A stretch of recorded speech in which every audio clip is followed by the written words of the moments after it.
This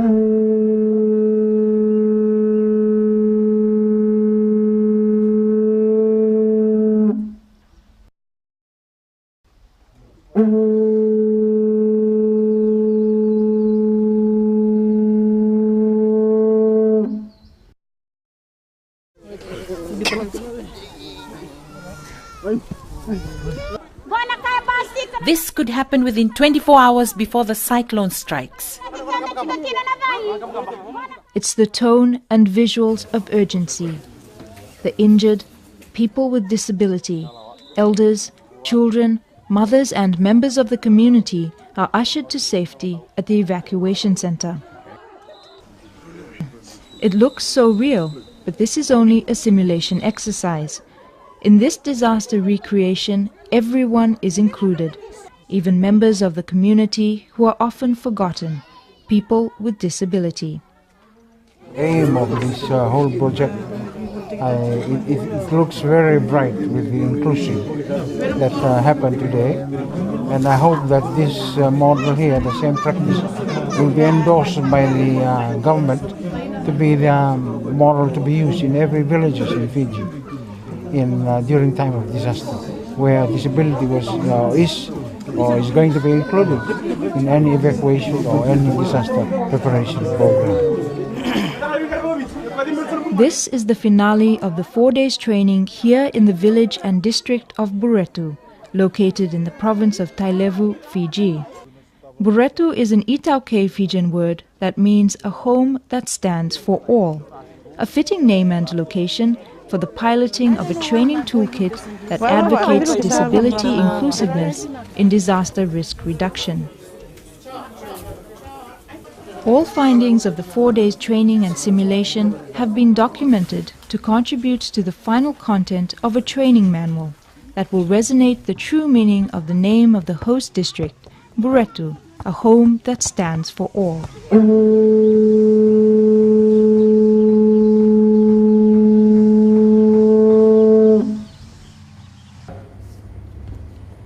Every successful training needs proper planning. This is where it all began, at the Fiji Medical Association building in Suva, the capital of Fiji. On Friday, 15th September 2013, prior to the training and simulation exercise in Buretu, members of the Fiji Disabled People's Federation, officers from the Pacific Disability Forum, representatives from Act for Peace, Foundation for the Peoples of the South Pacific International, WWF South Pacific, Fiji Red Cross Society, and St. John's Ambulance convened here to put together a detailed plan on how to pre-test or put into action the contents of the training toolkit at a community or grassroots level. It's this toolkit that will be the center of discussion for the next 2 days. At the end of this 2 days, we have a methodology that we can take to the community that is more disability inclusive. In what we've got in the past has some disability discussions, but that's all it is, discussions. But from now, with the new toolkit that's been developed by PDF and the Fiji Disability Federation, we are now at a stage where we can have better informed decisions. The document is still in draft form, so the new findings at this session and at the training at the village will all be incorporated to contribute to the final manual. Once the final toolkit is completed, distribution will be made and training conducted throughout Fiji and the rest of the Pacific region. Getting to this stage for people with disability hasn't been easy. Setareki Madhanawai, the Chief Executive Officer of the Pacific Disability Forum, has been advocating strongly for people with disability in Fiji and the region. The disaster in the Pacific is a well-known phenomena, and has been capturing a lot of interest, similar, I suppose, to climate change. So a lot of donor money is being poured to support that. A lot of countries are trying to find out how best to address disaster in terms of risk reduction management. When we came across those initiatives and found out 3 or 4 years ago, that as persons with disabilities were not included, we started advocating strongly for that to be done. This workshop is the stepping stone to achieving the vision and goals of people living with disability. This is history in the making. If you check on page 2, if you have the copy of the toolkit, the disability... When the planning session is over, only the core group from here will be conducting the training in the district and village of Buretu. The main trainers at the village will be Eleanor from the Fiji Disabled People's Federation and Taina from Act for Peace. Eleanor will lead the sessions on disability, while Taina facilitates areas relating to disaster.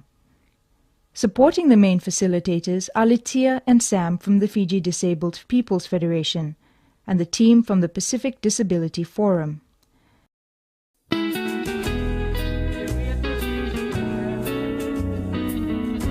Over 30 kilometers away from the venue of the consultation in Suva City is the village of Buretu. Preparations for the training are already underway. Everyone is looking forward to the arrival of the facilitators and members of the team. It's a privilege that we're being chosen out of all the villages in Fiji and even in the South Pacific, to have Buretu as the first village to host this workshop. It's an honor for us. Buretu, like 4 other neighboring villages that comes under Ratu Vekoso's leadership, are all part of the biggest river delta system in Fiji, the Rera River. The district of Buretu consists of the village of Naivakadhau, Daku, Nambodiwa and Matainodo, all of which dwell on land less than 2 meters above sea level. It's Tuesday, 17th September 2013. Eleanor is browsing the net minutes before she leaves with her colleagues for Buretu. This is an important moment for her, to prepare herself mentally before she conducts the first session at the 4 days training on the toolkit. Eleanor is a confident and outspoken person. She's very comfortable when she sits at her work table. A crutch on her side tells another story. Eleanor has difficulty walking. This morning, before we begin, we are going to do a few activities or exercises. Persons with impairments should not be discriminated or judged on what they can or cannot do. It's a personal experience. These activities that we are about to do will illustrate the challenges we, persons with disability, often face.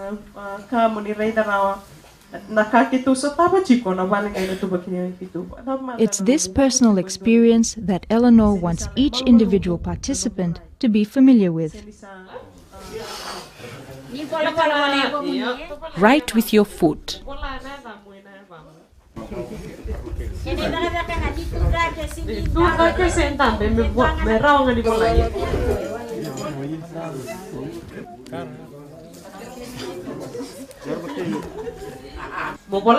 This time, write your name with your mouth.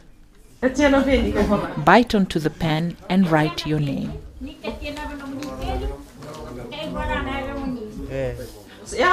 You've written with your right hand, then your left hand, and thirdly, use your mouth to write your name.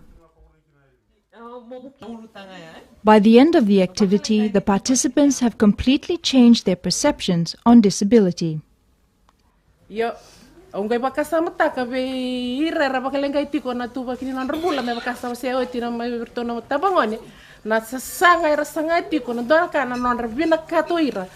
realized the strong desire by persons with impairments to be like us, who are without impairments.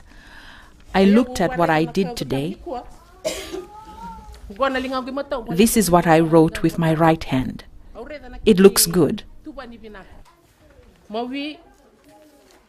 This is what I did with my left. My mouth, my foot.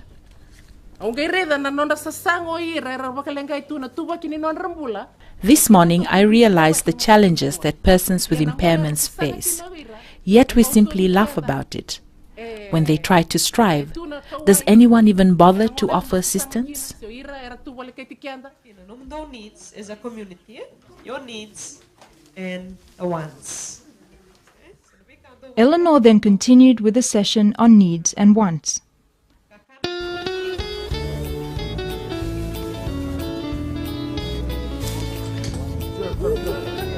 A role play was then conducted to allow the participants to fully experience and appreciate various forms of disabilities in times of disaster.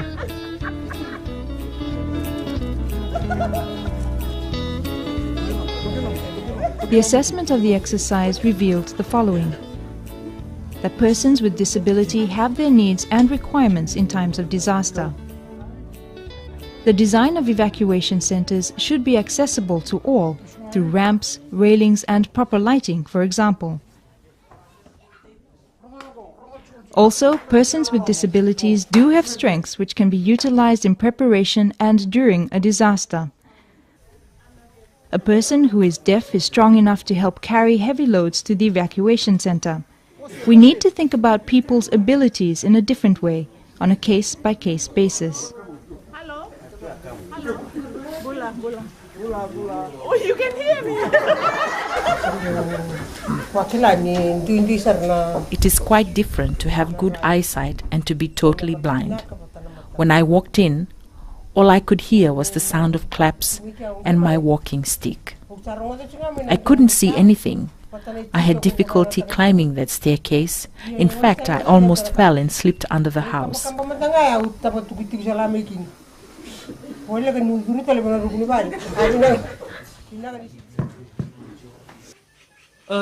When we relate disability stories, we present two sides of our experiences. One side is those who are born without disability and then given time with disability. You are given the time with the disability. There are only a few of us here, but we represent a bigger group out there. The second side is those who are naturally born with disability. These are the ones that you will see this afternoon. Those that are born with a disability.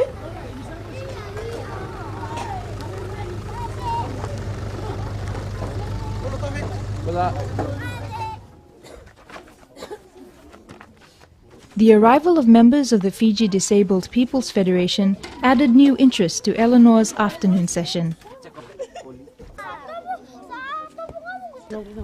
Collie is totally dependent on a wheelchair for mobility and requires assistance to gain access to premises that do not have ramps.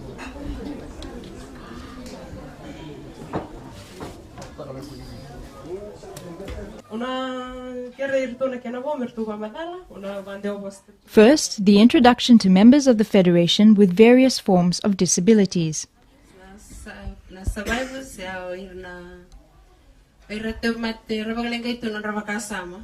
Participants were given the opportunity to witness how individuals with different impairments are enabled by acquiring unique skills. At the top is disability. That is the sign for disability. It looks like someone is on the wheelchair. Alex has a hearing and speech impairment. However, sign language has enabled him to communicate. Do it twice, like this. He's translating words and phrases used in disaster to sign language.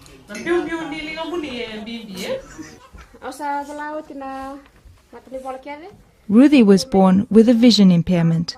However, she can read and write if special equipment are made available to her. Braille is the oldest form of communication tool for the blind. In order to be able to use the equipment, training at a special school is required. From Braille to laptops. In this world of digital technology, those who are visually impaired, like Ruthie, can now still read and write using special screen reading software. It's me who makes community. It's me who makes community. It's me who makes community. It's me who makes community. Rolling on the ocean, rolling on the sea,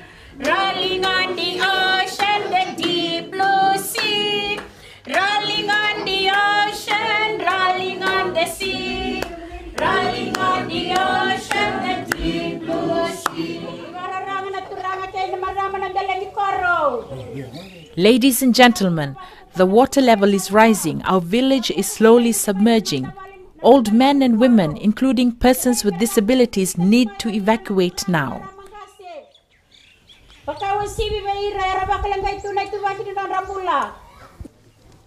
Once the introductions are over, it's time for members of the Federation and participants to work together in the second simulation exercise.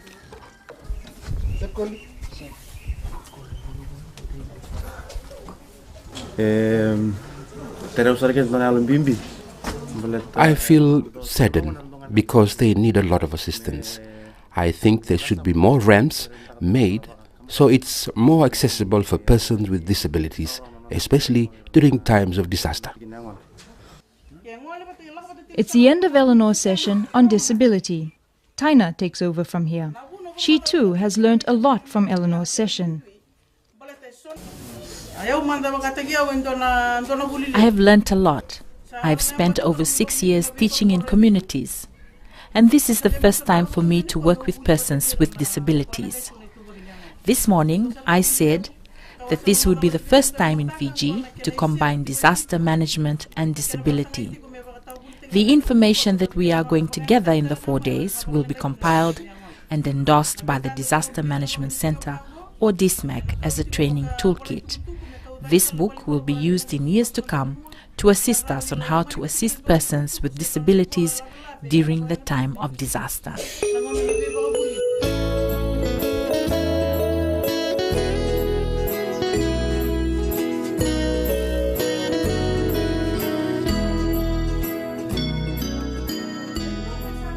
It is now the second day with Taina.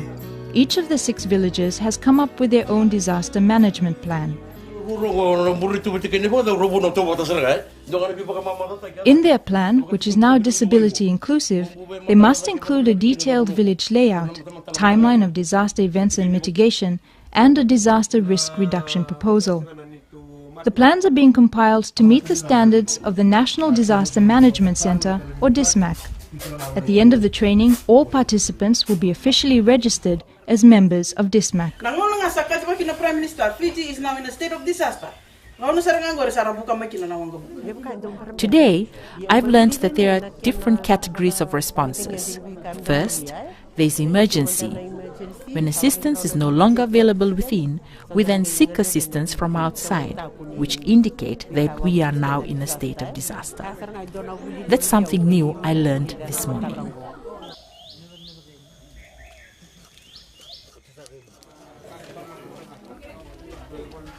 It's Friday, 20th September 2013 and the final day of training. Before the simulation exercise, Eleanor introduces members of the Fiji Disabled People's Federation to the children.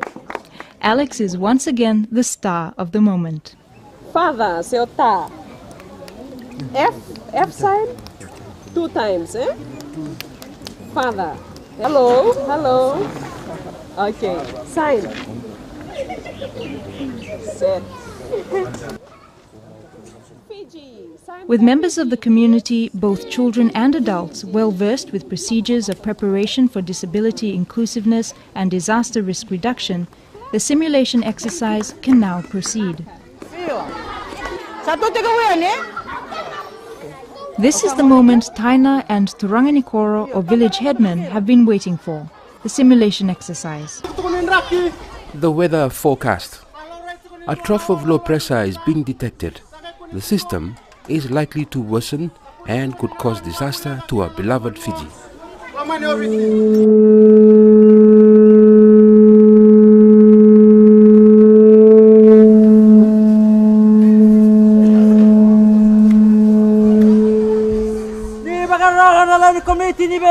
May I have your attention? To the members of the Disaster Committee, DISMAC, could we please meet at the village hall? It's an urgent meeting and your attendance in numbers is appreciated.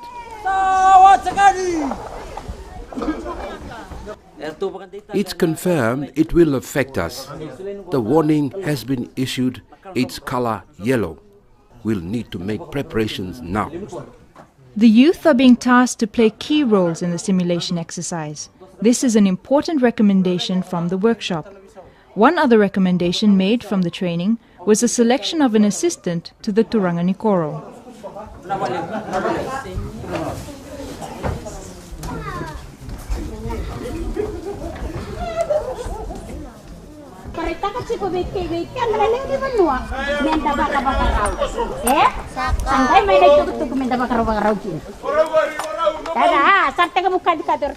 The community has been asked to prepare for disaster.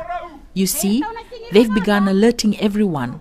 For those with hearing impairment, the yellow flag is the sign for them to prepare to move into the community evacuation center.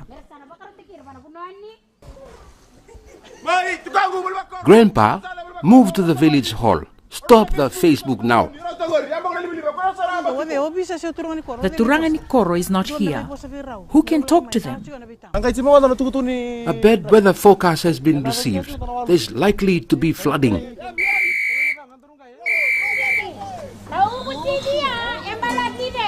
That whistle sound is for who? For persons with visual impairments. Yes, it's for the blind. It's for those who are totally blind, may not be able to see the yellow flag. The reason being, in a community, if you blow the conch at any time, they know that people have to get. Yeah. That's the only purpose of the for the conch. Okay, all right. So it's just assemble. Yeah. But because they don't beat a lali, it's different in different Fijian communities. They don't beat a lali that spells death or church. Okay, all right. That is the reason for the conch. Yeah.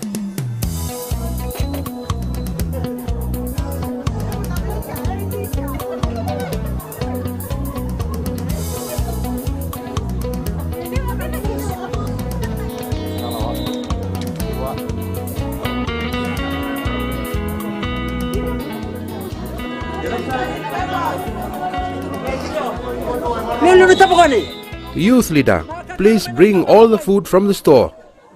Red flag. The community is in risk. A curfew is now in place. All we can do now is pray, sing hymns and worship the Lord. No one is to go outside. If the kids are naughty, a light punishment should be enforced. A stern warning by Dismac leader and youth Turanganikoro. Sufficient supply of food, water, lighting equipment and other essential supplies were made available at the evacuation center.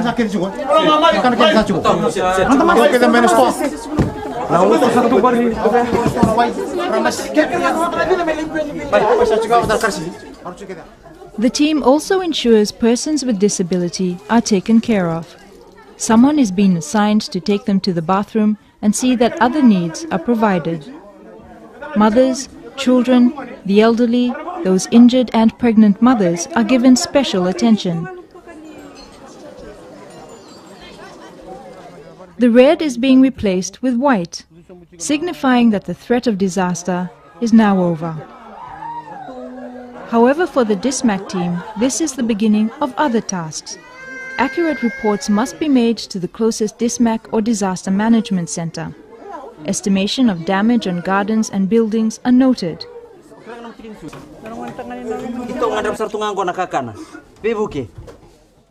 We are in great need for food and assistance. Are there any injuries or deaths? Once all the reports are made, Dismac will then determine whether they should declare the area in a state of emergency or disaster.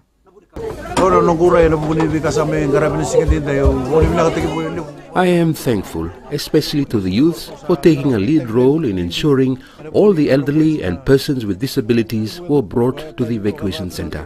I am really thankful for this simulation exercise. No stones were left unturned. Every view from members of the Federation, participants and assessors about the general design of the hall, like providing better access, location of bathroom facilities, and the early warning systems, to name a few, seriously took into account disability in their evaluation. Especially for me. My condition is arthritis and require a wheelchair for mobility. This will be different for those who have stroke and have been bedridden for long. It's always good to ask as to how they prefer to be lifted. The first approach is important, and asking as to where we prefer to be lifted is vital. The event has been a success. The closing of the workshop is indeed a milestone to all stakeholders present in this community hall. The event has not only broken new ground when disability is integrated with disaster training, it has also brought the people closer when they embrace the fact that disabled persons are indeed part of the community. And we all know that there are persons with disabilities in every village in Fiji, and that everybody should learn how to work closely with them. So with this, I would like to thank the village of Buretu for allowing FDPF and PDF together with the Fiji Council of Churches to implement this, and I think we have got new partners. Parents bringing in their disabled children to interact with the community and meeting the chief guest of the ceremony, Fiji's first gold medalist Olympian at the London 2012 Paralympic Games, Ilyasandalana, is a true manifestation of the name of the district, Buretu, a home that stands for all.